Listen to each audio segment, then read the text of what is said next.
আর বাজারে যখন গরু কিনবেন নিজের গরুটা নিজে কেনার চেষ্টা করবেন।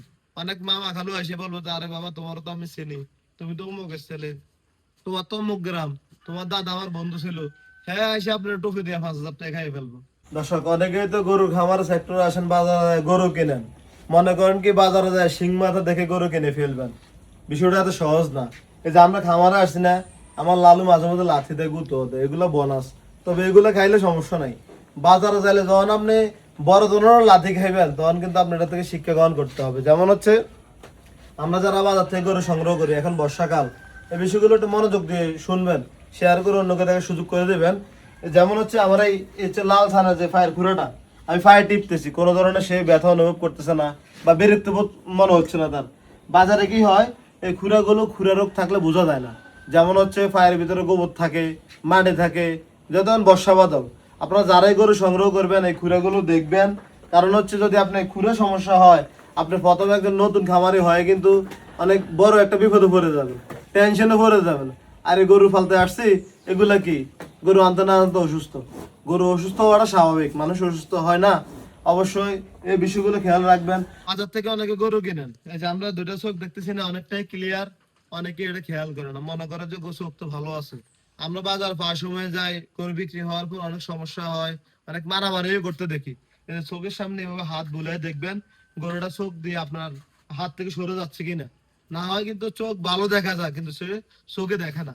পরবর্তীতে হয় কি, আপনি যখন খাবারে আনবেন, আপনি এদিকে টানবেন গরু চলে যাবে ওইদিকে, এদিকে টানবেন গরু চলে যাবে ওইদিকে।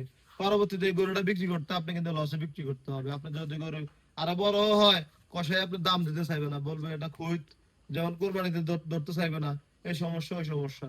আর যারাই গরু কিনবেন গরু দেখে কিনবেন। আর লাম্পি আল্লাহ রহমতে আমাদের এগুলো আলহামদুলিল্লাহ ভালো আছে। আর যারাই বাজার গরু কিনবেন লাম্পির উপরে একটু খেয়াল করবেন। যেমন হচ্ছে লাম্পি কিন্তু প্রথমত দেখা যায় না, ছোট ছোট গুটি আকারে থাকে। অনেকে বলবে এগুলো গামাছি বা মশা কামড় দিছে, এটা হচ্ছে একদম ভুয়া কথা। আপনারটা আপনি দেখে নিতে হবে। লাম্পি থাকবে, এই যে চামড়ার উপরে একটু একটু ফুলে ফুলে থাকবে, কয়েকটা অংশে থাকবে, আপনার এগুলো দেখে নিতে হবে। কারণ গরুর সেক্টরে আসলে ভাই জেনে বুঝে গরুর খামার দিতে হবে। কারণ এই সেক্টরে আপনার লাভ করাটা এত পরিমাণ কঠিন, আপনার জায়গা জায়গা শুধু ক্ষতির সম্মুখীন হবেন। লাথি খাইবেন, মানে লাথি তো গরুর লাথি, এটা না মানুষও লাথি দিব, সিস্টেমও লাথি দেবো। আর বাজারে যখন গরু কিনবেন নিজের গরুটা নিজে কেনার চেষ্টা করবেন। অনেক মামা খালু এসে বলবো যে আরে বাবা তোমার তো আমি চিনি, তুমি তো অমুকের ছেলে, তোমার তো অমুক গ্রাম, তোমার দাদা আমার বন্ধু ছিল, হ্যাঁ এসে আপনার টুপি দিয়ে 5,000 টাকা খাইয়ে ফেলবো। তখন আপনি কিছু বলতে পারবেন না। কেমনে খাইবে ওটা আপনি নিজেও জানবেন না। ব্যাপারীরা আমরা টিপ দিছে 5,000 লাগবে, 5,000 নিয়ে যাইবো, কিন্তু টাকাটা আপনার। এই টাকা এই গরু থেকে আপনার 5,000 টাকা আখের বিক্রি করে লাভ করাটা কষ্টকর হয়ে যাবে। আপনি সারা বছর গরুর সাথে পরিশ্রম করবেন। তো অবশ্যই এই সেক্টরে আসার আগে আগে হাটে ঘুরবেন, বাজার দেখবেন, বাজার কি অবস্থা, গরুর দাম কেমন, গরুর জাত নির্ণয় করতে হবে এবং কোন গরুগুলো পালন করলে আপনি লাভবান হতে পারবেন।